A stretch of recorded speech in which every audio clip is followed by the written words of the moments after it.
Olá, que Deus abençoe você. Estamos meditando, mais uma vez, na Bíblia em ordem cronológica. E hoje, Romanos capítulo 15. Se você gosta mesmo desse conteúdo, dá o seu gosto, né? Não custa nada para você. E partilhe o vídeo com mais pessoas, a fim de nós incentivarmos mais pessoas a lerem a Bíblia. A Bíblia, a palavra de Deus, ela é o livro sagrado e o melhor livro para você poder saber o que Deus quer falar com você. Às vezes a pessoa fica tão preocupada, o que Deus quer de mim, o que Deus quer falar comigo, e ela fica buscando em livros, literatura, não que esteja errado. Mas você tem a fonte, da onde essas pessoas que escreveram literatura a respeito de Jesus, a respeito de vida com temor, eles foram buscar na fonte. E eles tiveram, né? Se eles tiveram e Deus falou com eles, se você for buscar na fonte, ela também vai te dar, tá bom? Bom, como sempre, começamos com a nossa oração. Meu Pai, louvado seja o teu nome, porque nós temos a oportunidade de buscar o Senhor na fonte, a palavra, a tua palavra. E eu peço que o Senhor nos use. A boca é minha, a voz é minha, mas a palavra toda é do Senhor. Que seja ela para edificar-nos. Abençoa essa pessoa que está meditando comigo. Que as necessidades que ela tem sejam atendidas. Eu peço isso a Ti, em nome de Jesus. Amém. Romanos 15, versículo 1. Mas nós, que somos fortes, devemos suportar as fraquezas dos fracos e não agradar a nós mesmos. Lembra-se que o último capítulo, 14, o apóstolo chamava atenção a respeito daqueles que se escandalizavam com um que estava bebendo vinho, o outro que estava comendo carne, que foi mais barata, porque ela foi uma carne sacrificada aos ídolos. Então, ele se escandalizava muitas pessoas, quem tem fé para comer carne, e o outro tem fé só para comer legumes, enfim, né? Mas agora ele está falando, se dirigindo àqueles que são fortes. Então, ele fala, não devemos agradar a nós mesmos. De fato, né? Às vezes a pessoa ela é forte exteriormente, ela se mostra tão capaz, mas ela não vence as suas vontades. Logo ela faz a vontade do mal. Quando ela faz a vontade de Deus, ela sacrifica dela. 2. Portanto, cada um de nós agrade ao seu próximo no que é bom para a edificação. Porque também Cristo não agradou a si mesmo, mas, como está escrito, sobre mim caíram as injúrias dos que te injuriavam. O comentário diz, mas nós que somos fortes. Os fortes na fé já passaram por várias experiências que os levaram a uma comunhão mais estruturada com Deus.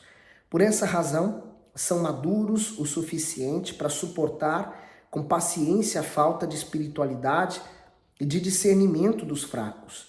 É melhor que sejamos desagradados com as suas atitudes e com a sua maneira de pensar do que agradar a nós mesmos, tentando convencê-los do contrário daquilo que creem.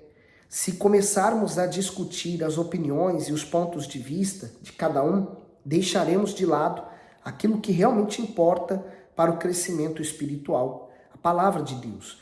Nenhum sacrifício feito com o objetivo de ajudar os fracos na fé pode ser comparado ao sacrifício do Senhor Jesus na cruz por nós, pois ele abriu mão da sua própria vontade para fazer a do Pai.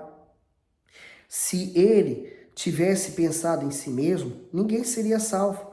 Imagine se o Senhor nos lançasse fora, pelas nossas falhas, pela nossa teimosia e por todas as vezes que lhe desagradamos. Porém, mesmo sendo ele tão grande como é, não somente suportou, como também se compadeceu das nossas fraquezas.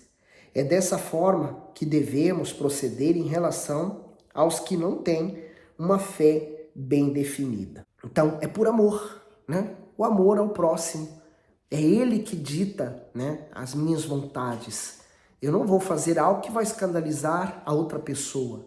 Ah, mas eu não sinto na minha consciência nenhuma dor. Ok, tudo bem, mas aquele outro irmão vai sentir e ele vai se escandalizar e é capaz até de abandonar a igreja por causa disso. Então, eu vou fazer isso por causa dele, eu vou sacrificar minha vontade por causa dele, porque eu quero a salvação dele. 4.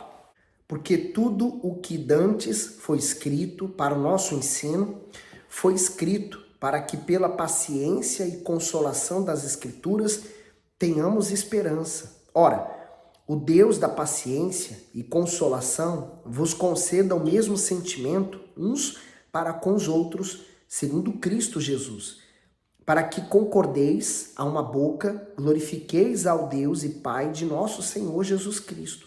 Portanto, recebei-vos uns aos outros, como também Cristo nos recebeu para a glória de Deus. Digo, pois, que Jesus Cristo foi ministro da circuncisão, por causa da verdade de Deus, para confirmar as promessas feitas aos pais, e para que os gentios glorifiquem a Deus pela sua misericórdia, como está escrito.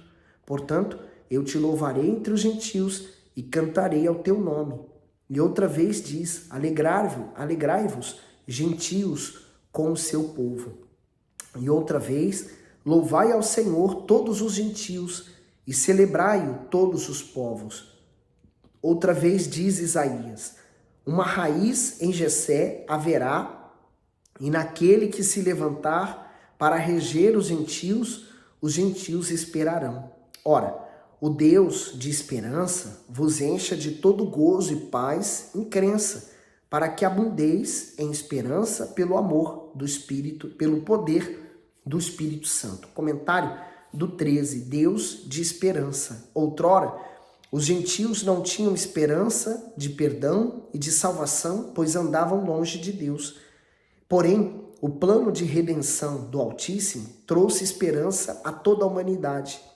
Assim, Paulo argumenta que quanto mais alguém se aproxima de Deus, crê e obedece a sua palavra, mas se encherá de esperança por compreender que há um futuro glorioso à sua espera. O Espírito Santo nos faz conhecer a Deus e nos enche de paz e alegria pela certeza da salvação. Olha que interessante, né? Ele fala, ele vos encha de todo gozo e paz em crença. Quer dizer, a alegria de viver, a paz, né? Que esse mundo busca com tanta força, né? Mas nos lugares errados. E quem busca isso na palavra, encontra, porque ele falou que a crença vem quando nós lemos a palavra, para que abundeis em esperança, né? E pelo poder do Espírito Santo. Quer dizer, eu tenho esse poder, o poder de Deus está em mim. O poder de Deus pode estar em você também, se você ainda não tem o Espírito Santo. 14. Eu próprio, meus irmãos, certo estou a respeito de vós, que vós mesmos estáis cheios de bondade, cheios de todo conhecimento, podendo admoestar-vos uns aos outros.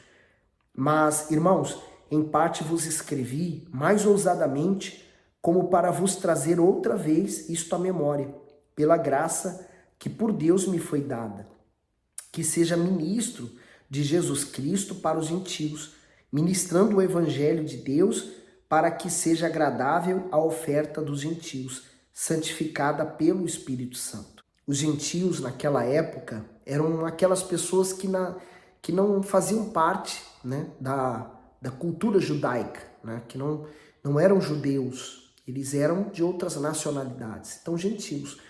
Eu acredito que gentil hoje seja aquelas pessoas que ainda não aceitaram a Cristo. Elas ainda estão longe do evangelho, né? Então ele fala que Paulo, ele foi feito ministro a esses aí, os gentios, né? Ministrando o evangelho de Deus para que seja agradável a oferta dos gentios, santificada pelo Espírito Santo. A oferta não é só monetária, mas a oferta de vida principalmente, né? Porque ele fala santificada pelo Espírito Santo. Nós temos que santificar o nome do nosso Deus. Você tem santificado o nome dele no seu trabalho, na escola? Você tem santificado o nome de Deus na sua família, na sua igreja?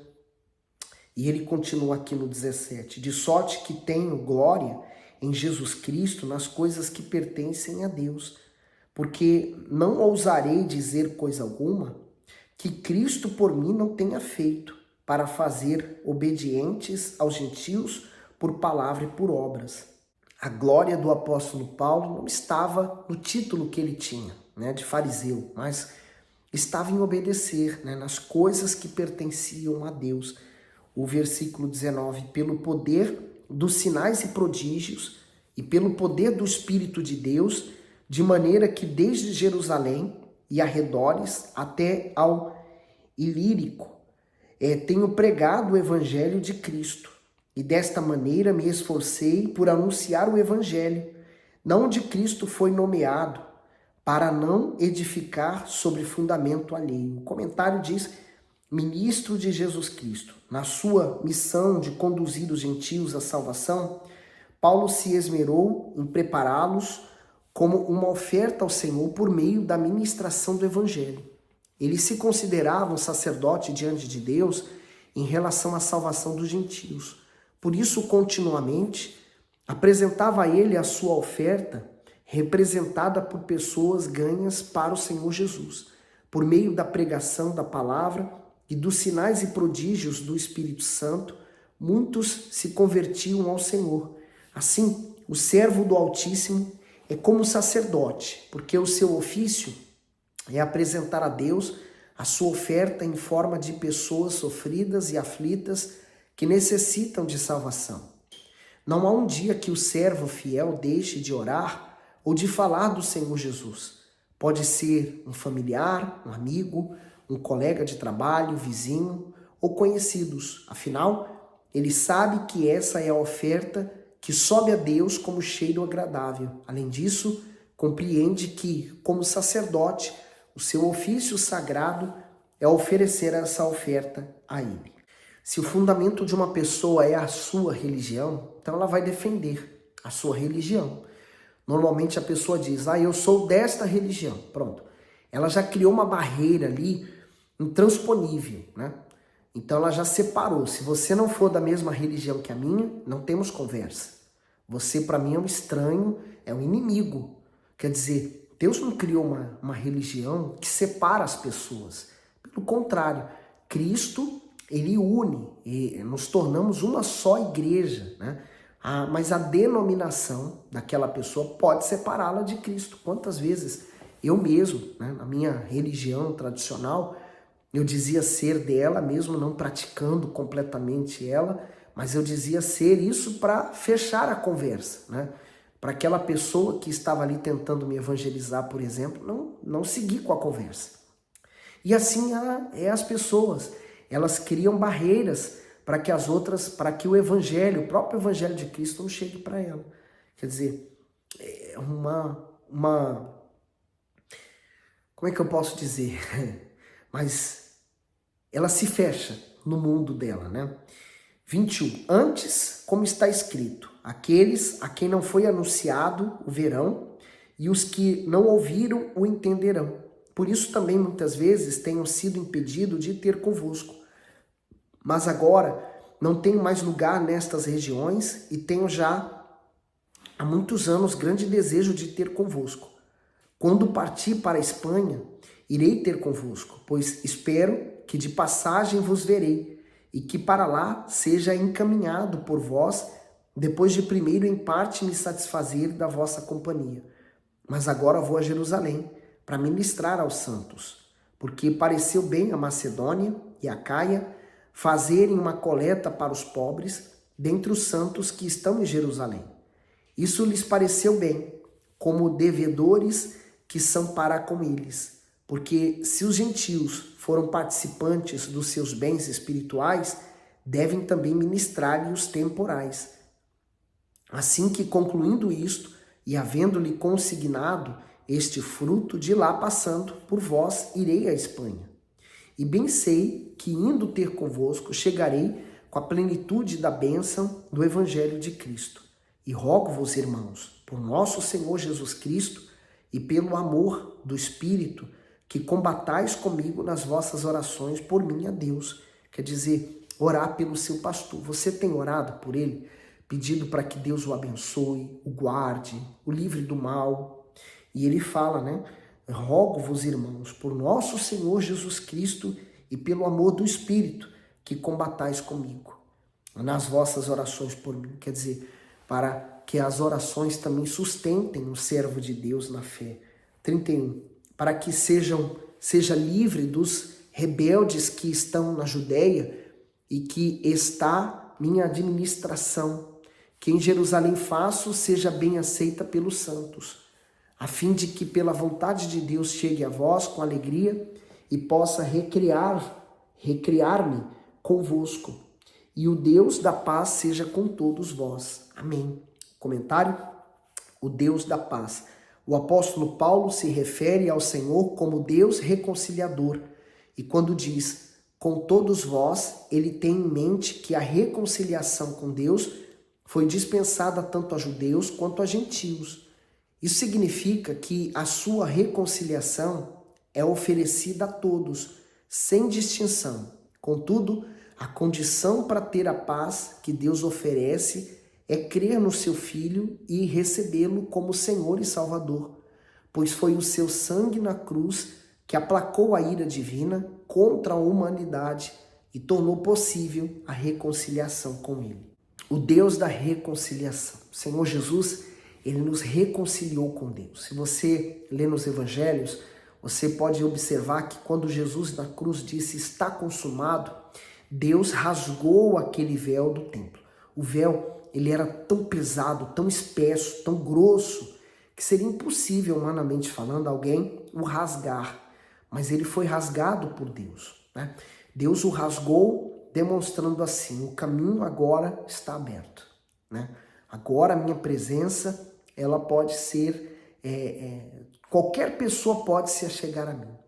Mas Jesus disse como que nós nos achegamos a Deus. Ninguém vai ao Pai sem primeiro passar pelo Filho. Então nós não podemos ir a Deus sem primeiro aceitar Jesus como Senhor e Salvador e Ele nos lavar dos nossos pecados. Então, vá a Jesus, porque Ele é o caminho, a verdade e a vida. E sem Ele não tem saída, tá bom? Que Deus continue abençoando e iluminando você abundantemente. Fique bem.